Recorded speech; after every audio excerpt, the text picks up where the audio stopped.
A federal judge has issued a restraining order blocking the Trump administration's attempt to deploy National Guard troops into Portland, Oregon, after concluding that the move would be unlawful and unconstitutional. The judge, U.S. District Judge Karin Immergut, issued the order late Sunday, halting any deployment of National Guard units, including those from California or any other state or Washington, D.C., to Oregon.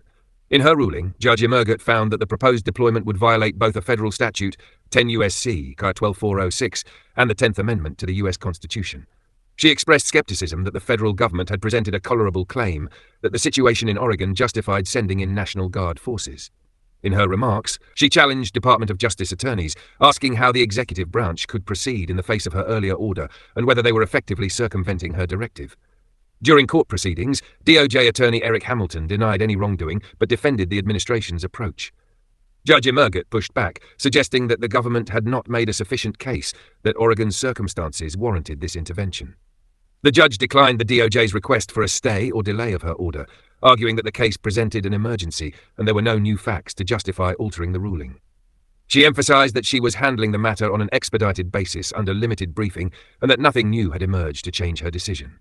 Shortly after the ruling, California Governor Gavin Newsom celebrated the decision, stating that it prevented the Trump administration from federalizing, relocating, or deploying any National Guard troops from his state or elsewhere into Oregon.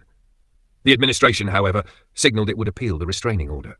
Officials in the DOJ argue that the president still retains authority under federal law to mobilize National Guard units in situations of domestic unrest.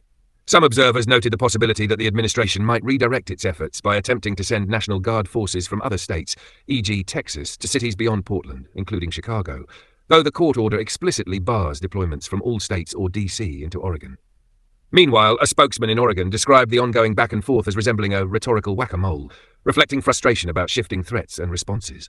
In sum, the court's emergency order places a temporary legal barrier to the administration's plan to deploy National Guard troops to Portland. The judge's ruling rests on her assessment that the government has not met the legal standard to override constitutional and statutory protections. With the DOJ planning to appeal, the broader constitutional question of presidential power to deploy state guard forces into states without consent may come before a higher court.